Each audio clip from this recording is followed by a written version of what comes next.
नमस्कार, बहुत स्वागत है आपका। आप देख रहे हैं आपकी आवाज आपके साथ। मैं हूं आसिफ शेख। आपकी आवाज में आज बात छत्तीसगढ़ में बंकर पॉलिटिक्स की। आपको याद होगा, चंद दिनों पहले अमेरिका में अश्वेत युवक की हत्या के बाद से शुरू हुए दंगों के बाद अमेरिकी राष्ट्रपति डोनाल्ड ट्रंप बंकर में छिप गए थे। इसी का हवाला देकर पूर्व स्वास्थ्य मंत्री अजय चंद्राकर ने अब सरकार पर हमला बोला। चंद्राकर ने ट्वीट कर पूछा, बघेल के असफल 13 कोरोना योद्धा कहां, किस बंकर में छिपे हैं? पूर्व स्वास्थ्य मंत्री के सवाल का जवाब मौजूदा स्वास्थ्य मंत्री ने दिया है। कई सवाल हैं जिनके जवाब जानने की कोशिश करेंगे। एक खास पैनल भी हमारे साथ जुड़ेगा, लेकिन आइए सबसे पहले एक रिपोर्ट देखते हैं।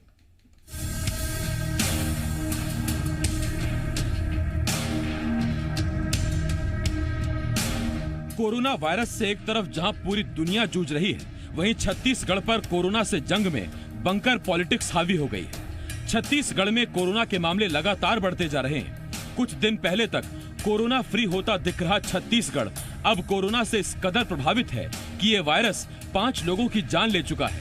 850 से ज्यादा अभी भी एक्टिव केसेस हैं और हालत ये हो गई है कि रायपुर एम्स ने अगले 10 दिनों तक स्वास्थ्य विभाग से कोई सैंपल न भेजने की अपील की है, क्योंकि अभी भी 18,000 से ज्यादा सैंपल्स की जांच अब तक नहीं हो पाई है। ऐसे में अब सियासत कोरोना पर हावी हो गई है। पूर्व स्वास्थ्य मंत्री अजय चंद्राकर ने बघेल सरकार के 13 मंत्रियों को निशाने पर ले लिया। चंद्राकर ने ट्वीट किया, प्रेसिडेंट ट्रंप तो बंकर में छिप गए और अब छत्तीसगढ़ की भी 13 कोरोना योद्धा न जाने किस बंकर में छिप गए। ट्वीट पर ही स्वास्थ्य मंत्री टीएस बाबा ने चंद्राकर को जवाब दिया। उन्होंने लिखा, शायद सरकार को घेरने के लिए बीजेपी कोरोना के मामलों के बढ़ने की दुआ कर रही है। बड़े नेताओं के ट्वीट वार के बाद अब दोनों सियासी दल आमने सामने हैं।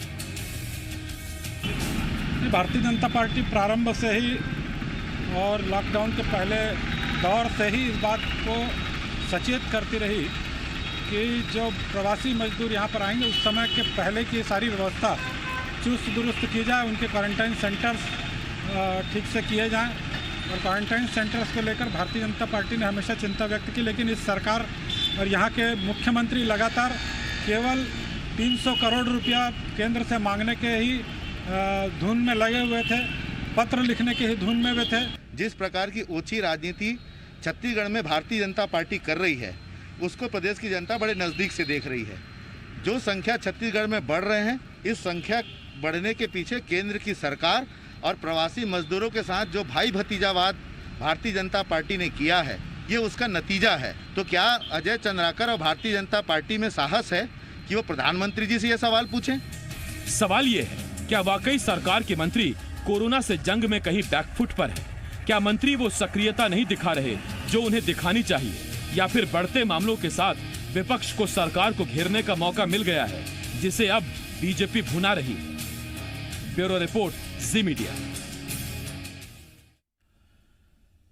3 खास मेहमान हमारे साथ जुड़ रहे हैं। संजय श्रीवास्तव जी, प्रवक्ता हैं बीजेपी के। कांग्रेस की तरफ से प्रवक्ता आरपी सिंह जी और देवेश तिवारी मेरे सहयोगी हमारे साथ जुड़ रहे हैं। आप तीनों का बहुत बहुत स्वागत है। सबसे पहला सवाल संजय श्रीवास्तव जी से। संजय जी, आपको क्यों लगता है कि मंत्री कहीं बंकर में छिप गए हैं, बैकफुट पर हैं, डिफेंसिव मोड में हैं? देखिए आसिफ जी, राजनीति में जब हम काम करते हैं और आजकल तो जब ट्विटर का युग है, तमाम प्रकार के आरोप प्रत्यारोप या फिर सरकार को आईना दिखाने की बातचीत है या सरकार की कहीं कोई कमी है, तो एक माध्यम ये भी है कि ट्विटर के माध्यम से या फेसबुक के माध्यम से भी हम सरकार को आगाह करते हैं कि सरकार जिम्मेदारी पूर्वक अपना काम करे। अजय चंद्राकर जी ने जिस तरीके से इस विषय को इसलिए लिया कि शायद आपको ध्यान है, और ये हम सबके लिए भी बहुत अच्छा विषय था, कि जब कोरोना संक्रमण जो लगभग 3 महीने हो गए हैं, जब कोरोना संक्रमण प्रारंभ हुआ तो छत्तीसगढ़ में काफी कम संक्रमित थे। हमें भी प्रसन्नता थी, भले हम विपक्ष में, इसका मतलब ये नहीं कि सरकार फेल हो, हमारा भी समर्थन था कि बहुत अच्छा है। लेकिन ये सरकार 15 दिन 20 दिन जब ये पूरी चर्चा थी देश और दुनिया के अंदर में कि ये कोरोना संक्रमण आगे बढ़ेगा और काफी आगे तक जाएगा, बड़ी संख्या हो सकती है, बल्कि यहाँ के स्वास्थ्य मंत्री टीएस सिंहदेव जी जो बहुत संवेदनशीलता के साथ उन्होंने इस बात को कहा था कि हम बड़ी संख्या में यहाँ पर जा सकते हैं। लेकिन दूसरी तरफ लगातार दूसरे मंत्री और इस प्रदेश के मुखिया जी का ये बयान था कि हम इसको समाप्त कर देंगे। और जब एकदम कम हुआ तो यहाँ पर जिस तरीके का विज्ञापन और जिस तरीके का वॉरियर्स 13 मंत्रियों की फोटो लगाकर तथाकथित रूप से विज्ञापन रूपी और तमाम प्रकार की बातें कही, कहीं होनी चाहिए, यदि अच्छा काम होता है तो। और प्रतिदिन 50 से 100 प्रकरण यहाँ पर सामने आते हैं। ऐसे समय में विपक्ष के नाते वो विधायक भी अजय चंद्राकर जी इस छत्तीसगढ़ विधानसभा के, उन्होंने ये सवाल किया है, उसका स्वरूप दूसरा है। लेकिन मुझे आश्चर्य हुआ कि टीएस सिंहदेव जी जो बड़े संवेदनशील होते हैं, उन्होंने जिस तरीके का जवाब दिया कि बीजेपी या विपक्ष उस पर प्रसन्न होगा। क्या हम विपक्ष होने के नाते हम सवाल नहीं करें? क्या हमारा धर्म नहीं है? क्या ये कांग्रेस के लोग नहीं कहते थे कि विपक्ष कमजोर है? यदि हमारे एक सवाल पर ये सरकार तिलमिला जाती है तो सरकार कमजोर है कि विपक्ष कमजोर है, ये अपने आप में समझ में आता है। इसलिए आप सरकार में हैं, आप 15 साल विपक्ष में थे, आपने हल्ला किया, सब ठीक है, लेकिन अब आप सरकार में हैं और सरकार की परिभाषा को, इस सरकार को समझने की आवश्यकता है कि आपकी जिम्मेदारी है, आपकी संवेदनशीलता होनी चाहिए और विपक्ष सवाल करेगा। और अब तो जनता भी सवाल कर रही है कि कहां गए लोग, कहां है प्रशासन? आप लगातार चेहरा तो, आईना तो दिखाते हैं केंद्र की सरकार को। संजय जी, मैं लौट रहा हूं आपके पास। कोरोना का आज का जो फॉर्म है उससे कहीं ज्यादा तगड़ी फॉर्म में आज संजय जी हैं। एक साथ कई बातें कह दी संजय जी ने। मैं लौट रहा हूं आपके पास संजय जी, लेकिन ये जो गेंदबाजी धुआंधार की आपने, अब थोड़ा बल्लेबाजी का मौका आरपी सिंह जी को दूं जर में, तभी बराबर का चीज चलेगी। आसिफ जी डक करेंगे ये नहीं, पहले खेलने तो दीजिए सर। ये आप मत तय कीजिए, अभी रुकिए 1 मिनट, जनता तय करेगी sir. Sanjay ji 1 minute, RP Singh ji आपके पास आ रहा हूं।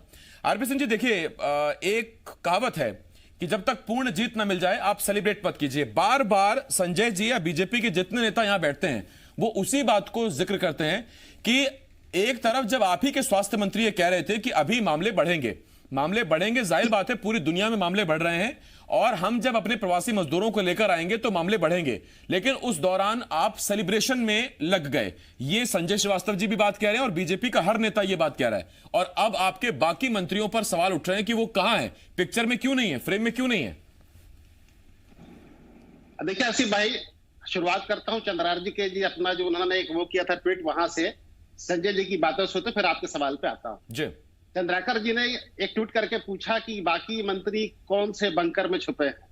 तो साहब ये कांग्रेस है, यहाँ छुपने छुपाने की परंपरा नहीं होती है। जब लड़ते हैं तो सीधे पे गोली खाते हैं और शहादत अपनी हम दे के जाते हैं। देखिए छुपने की परंपरा कहां से आई है? जो अंग्रेजों से माफी मांगते थे, जो उनके लिए जासूसी करते थे, छुपते वो थे। पूरी दुनिया में अरे सुनते जाइए, पूरी दुनिया में छुपने के 2 मामले हैं। Sanjay ji 1 minute please. अरे सर कहाँ, आप तो राष्ट्रीय नाम संदेश चल रहा है क्या? मुद्दे पर आ जाए, कहाँ है? देखिए अमेरिका का राष्ट्रपति छुपता है बंकर में और हमारे भारतीय जनता पार्टी के केंद्रीय नेता छुपते हैं एंकर के पीछे।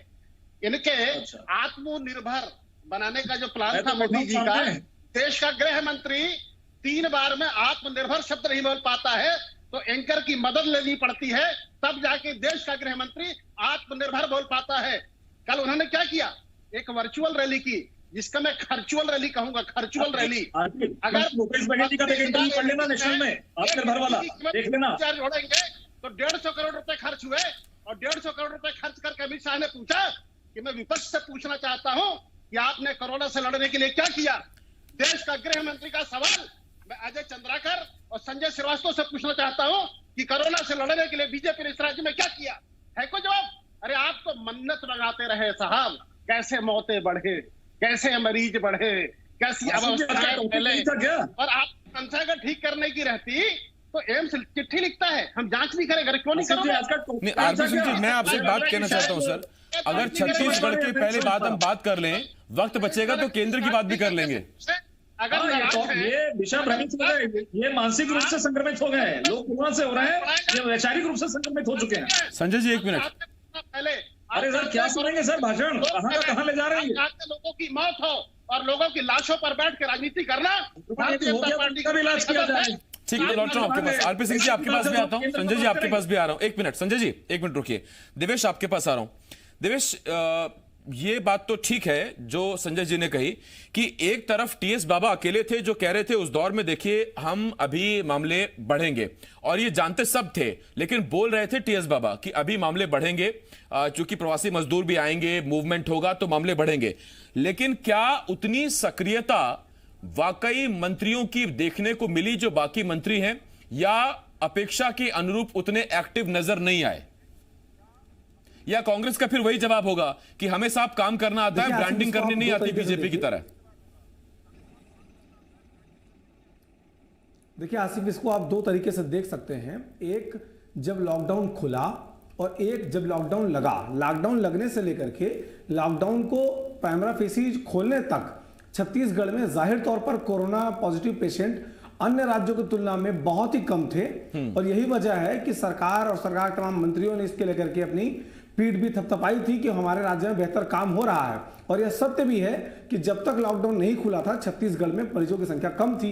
लेकिन क्या राज्य की सरकार और राज्य के मंत्री उस बात को नजरअंदाज कर रहे थे कि राज्य में मजदूरों की वापसी होगी? क्योंकि केंद्र सरकार ने सबसे पहले जनता कर्फ्यू बुलाया, अचानक लॉकडाउन कर दिया। लॉकडाउन करने के बाद लॉकडाउन 1 के बाद उम्मीद थी 21 दिन बाद खुलेगा, फिर वो आगे बढ़ा और मजदूरों को यह यकीन नहीं हो पाया कि जिस राज्य में वो हैं उनके रोजी रोटी का जरिया जो फैक्ट्री है उस फैक्ट्री से उनको वापस काम मिलने जा रहा है, और काम मिलेगा तो कब मिलेगा।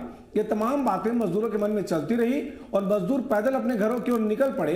उसके बाद नतीजा ये रहा कि संक्रमण जो कि किसी राज्य में सीमित था, किसी प्रदेश तक सीमित था, वो संक्रमण जो है वो एक राज्य से बढ़ करके कई राज्यों में बढ़ गया। इस बात को टीएस सिंहदेव भली भांति जानते थे कि लॉकडाउन का दायरा लगातार बढ़ सकता है। यही वजह है कि वो पहले से इस बात को ताकीद कर रहे हैं कि जो मरीजों की संख्या है वो छत्तीसगढ़ भी उससे अछूता नहीं रहेगा और छत्तीसगढ़ में भी मरीजों की संख्या बढ़ सकती है। तो एक तरफ तो कांग्रेस ने और कांग्रेस की राज्य सरकार ने चीजों को समझने में गलती करी और पहले ही वाहवाही और उपलब्धियां जैसी बात सामने आ गई, और दूसरी तरफ केंद्र सरकार मजदूरों को यह बताने में नाकाम रही कि उनके फैक्ट्रियां कब शुरू होंगी, जिस जगह पर है वहां पर लॉकडाउन कब खत्म होगा और रोजगार दोबारा कब शुरू होने जा रहा है। अगर मजदूर को यह पता होता कि आने वाले 15 दिनों में उसके रोजगार धंधे शुरू होने वाले हैं तो वो शायद प्रदेश लौट कर भी नहीं आते, और जो प्रदेश में संक्रमण फैला उनके आने के बाद से वह भी शायद नहीं होता। जी ये संजय जी देखिए, सवाल यहां अब ये खड़ा हो रहा है कि लॉकडाउन के बाद लॉकडाउन और फिर 5वीं बार में अनलॉक, कोई समय सीमा तय नहीं थी, कुछ पता नहीं था, वरना कौन मजदूर अपना जमा जमाया काम, अपना किराए का मकान छोड़कर अपने प्रदेश लौटता? ये जो एक एंगल उठ रहा है, सवाल तो है। देखिए आसिफ जी, सवाल आपने बहुत अच्छा किया है और इसको बड़ी संवेदनशीलता के साथ में समझकर चर्चा करने की आवश्यकता है। आपने कहा कि समय सीमा किसी को मालूम नहीं थी, शायद कोरोना के बारे में भी कहीं कोई नहीं जानता था, पूरे विश्वव्यापी ये कोरोना संक्रमण, और ऐसे समय में इससे जूझने के लिए सभी सरकारों ने अपने स्तर पर काम किया, सभी देशों की सरकारों ने अपने अंदर काम किया। अब मैं ये कहूंगा, आरोप की बात नहीं है, यही जब मजदूर वहां पर थे तो यहां से पत्र जाता था कि हमको ट्रेनें नहीं दी जा रही है, हमको श्रमिक ट्रेनें नहीं जा रही, उस समय भी राजनीति थी। आने के बाद जब यहां पर बढ़ रहे हैं तो भी राजनीति है कि भैया वो तो मजदूर आ गए इसलिए यहां पर संक्रमण बढ़ गया।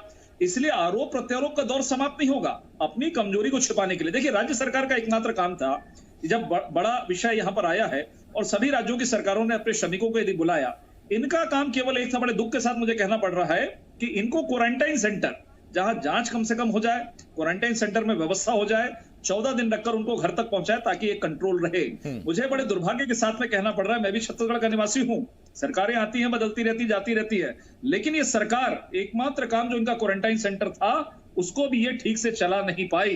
क्वारंटाइन सेंटर में आत्महत्या हुई, ये छत्तीसगढ़ पहला ऐसा राज्य है। क्वारंटाइन सेंटर में सांप काटा, ये पहला ऐसा राज्य है। वहां पर दंगे हो गए, ये पहला ऐसा राज्य है।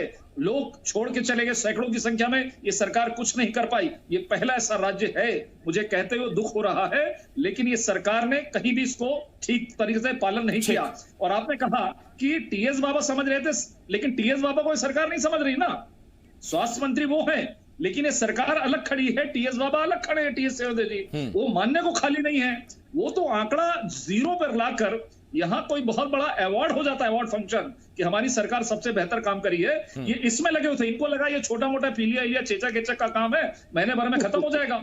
ये इस तर्ज पर ये सरकार ने काम किया है। इसलिए कोरोना संक्रमण के नाम पर ये सरकार पूर्ण रूप से फेल है और इसके लिए पूरी जिम्मेदारी यदि किसी की है तो ये छत्तीसगढ़ की राज्य सरकार की है, जिनके कारण संजय जी लगातार बढ़ रहा। संजय जी लौट रहा हूं। आरपी सिंह जी, एक सवाल मैं आपसे जरूर यहां पूछना चाहूंगा, और मेरा सवाल आपसे यह है कि देखिए कोरोना पर हम बेहतर काम कर रहे हैं, बेहतर काम कर रहे हैं, ऐसा कहने से अगर वाकई काम चल जाएगा तो हो नहीं पाएगा। उसकी वजह यह है, रायपुर एम्स जिस पूरे प्रदेश का सबसे बड़ा अस्पताल, 18,000 सैंपल पेंडिंग, 10 दिन में हम कोई सैंपल और नहीं ले सकेंगे, इतना हमारे पास काम हो गया है, ये रायपुर एम्स का कहना है। टेस्टिंग, लैब टेस्टिंग कैपेसिटी अगर बढ़ती तो शायद आप और ज्यादा कोरोना से इफेक्टिवली लड़ सकते थे। अब आप मुझे बताइए, जब रिपोर्ट 12 से 14 दिन में आएगी तो इतने दिन का तो क्वारंटीन पीरियड होता है सर। पता लगा कि व्यक्ति की मौत हो गई और उसकी क्वारंटीन अभी तक कोरोना रिपोर्ट नहीं आई है। आसिफ भाई आपने आसिफ सवाल जी, पूछा, लैब इसलिए पर धन्यवाद। आरपी सिंह जी एक आपके- मिनट, माफ कीजिए संजय जी एक मिनट, आरपी सिंह जी आप बोलिए। आसिफ जी, आपके चैनल के माध्यम से मैं बता देता हूं कि जिस राज्य में एम्स होता है वहां पर जांच एजेंसी, नोडल एजेंसी जो कहलाती है वो एम्स होती है। एम्स ही तय करती है कि कितने लैब खुलेंगे और कितने नहीं खुलेंगे। हमने यहाँ पर रायपुर शहर में 2 लैब, जगदलपुर में 1, रायगढ़ में 1, बिलासपुर में हमने खोलने की अनुमति मांगी, एम्स ने नहीं दिया, नांदगांव में नहीं दिया, सरगुजा में नहीं दिया है। तो अगर लैब खुलती है तो केंद्र सरकार की मर्जी से खुलती है और टेस्टिंग किट भी वही उपलब्ध कराते हैं। निजी सेक्टर में केंद्र सरकार ने 2 लैब, एक डॉक्टर लैब, माफ कीजिए, डॉक्टर लाल की यादव का पैथो लैब और दूसरी SLR लैब, 2 लैब को उन्होंने अनुमति दी है। तीसरी किसी लैब को पूरे हिंदुस्तान में आज तक अनुमति नहीं मिली है। एम्स अगर ये कहता है कि हमको आप सैंपल मत भेजिए, तो क्या भारतीय जनता पार्टी का एक भी मित्र जाके एम्स के डायरेक्टर से मिला, केंद्रीय स्वास्थ्य मंत्री से बात किया कि आप इस सैंपल की जांच को मत रोकिए, आप यहाँ 4 मशीनें दूसरी लगा दीजिए? असल में मुद्दा यही है जो सिंघल साहब ने कहा, ये चाहते हैं कि मौत बढ़े, ये चाहते हैं कि हाँ बीमार बढ़े और तब इनकी राजनीति का धंधा चमके, क्योंकि देश की सेवा का मैंने कहा था कि नहीं खेल मकसद। पाएंगे आज, बैटिंग नहीं कर पाएंगे। देखिए क्या होता है, हमारे राज्य में कोरोना आया कहां से? हमारे देश में तो था नहीं। और भूपेश बघेल जी हवाई जहाज लेकर चाइना तो गए नहीं थे कि वहां से कोरोना को लेके आ गए। तो एक आदमी की नासमझी की कीमत, जिसका नाम नरेंद्र मोदी है, उसकी कीमत पूरा देश चुका रहा है। अरे देखिए, जब 519 लोग बड़ी दहशत नरेंद्र मोदी की, ये तो 2 लाख से ऊपर हो गए। नहीं तो आरपी सिंह जी अब आप कह रहे हैं भूपेश बघेल चाइना तो नहीं गए थे, जवाब तो है। ऐसे नरेंद्र मोदी कौन सा सरकार का चाइना जवाब जाकर है। कोरोना वहां प्लेन से ले आए। मैं लौट रहा हूं आपके पास आरपी सिंह जी, लेकिन हाँ एक आखिरी मिनट में देवेश आपके पास आ रहा हूं। एक मिनट आरपी सिंह जी, देवेश मैं आपके पास आ रहा हूं। देखिए अब कोरोना कहां से आया, कौन लेके आया, किस हिसाब से लेके आया, किस दर पे रेट पे लेके आया, वो सवाल नहीं है। सवाल यह है कि छत्तीसगढ़ में टेस्टिंग बढ़ेगी तो मामले सामने आएंगे, लेकिन ये फिर सडन मामले होंगे, उसके बाद हम कम से कम रोकने में सक्षम हो पाएंगे। टेस्टिंग अगर नहीं बढ़ेगी तो फिर ऐसे ही मामले बढ़ते चले जाएंगे, ये रेट और ज्यादा विस्फोटक हो सकता है। देखिए 859 मामले आज की तारीख में पॉजिटिव है। जब हम चर्चा कर रहे हैं तब 859 पॉजिटिव केस छत्तीसगढ़ में हैं। कई गंभीर लापरवाही के मामले सामने आ रहे हैं जिनमें सख्त कार्रवाई और सख्ती बरतने की जरूरत है। जांजगीर में एक तालाब में लोग नहाने के लिए चले जाते हैं और वहां पर बड़ी संख्या में जो लोग तालाब नहाने के लिए जाते हैं क्वारंटीन सेंटर से निकलकर वो तमाम लोग पॉजिटिव मिल जाते हैं। तो इस तरह की जो गंभीर लापरवाही कुछ जगहों पर देखने को मिल रही है, इसे कंट्रोल करे जाने की जरूरत है। और इस बात को सुनिश्चित करना होगा कि मजदूर जो अन्य राज्यों से लाए जा रहे हैं, चाहे ट्रेन के माध्यम से हो, हवाई जहाज के माध्यम से भी छत्तीसगढ़ में मजदूर लाए जा रहे हैं, तो ये जो अलग अलग तरीकों से मजदूर लाए जा रहे हैं, इनके लिए सबसे पहले जगह सुनिश्चित किया जाए। अगर ग्रामीण क्षेत्रों में स्कूलों में व्यवस्था नहीं है तो जो शादी घर होते हैं उनको सरकार किराए पर ले सकती है कुछ नॉमिनल रेट में। वो भी अगर कोरोना के लिए लड़ना चाहते हैं व्यापारी तो वो अपना शादी भवन भी दे सकते हैं। तो एक तरह से क्वारंटीन सेंटर्स की संख्या बढ़ानी होगी, टेस्टिंग की संख्या बढ़ानी पड़ेगी। उसके लिए बीजेपी भी राज्य सरकार को सहयोग करे। टेस्टिंग मेरे पास वक्त खत्म हो गया। देवेश बहुत शुक्रिया, आरपी सिंह जी बहुत शुक्रिया आपका, और संजय जी आपका भी बहुत बहुत शुक्रिया। लेकिन एक बात तो है, देखिए सिर्फ आरोप लगाने से या आरोप के जवाब में फिर आरोप लगाने से तो कुछ नहीं होगा। अभी जो स्थिति है छत्तीसगढ़ में वो चिंताजनक है। अगर रायपुर एम्स ये कहता है कि हमारे पास इतने सारे सैंपल्स आ गए कि अगले 10 दिन तक हम टेस्टिंग नहीं कर सकते, मतलब इतने सारे और सैंपल नहीं बुला सकते, तो फिर चिंता बढ़ाता तो है। 2 से 3 दिन के बाद अब तक रिपोर्ट आ रही थी, लेकिन अब वो बढ़कर अगर 10, 12, 14 दिन बाद रिपोर्ट आने लगे तो फिर सैंपल का फायदा क्या, टेस्टिंग का फायदा क्या? सोचिएगा जरूर। एक छोटा सा ब्रेक, जल्द लौट रहे हैं।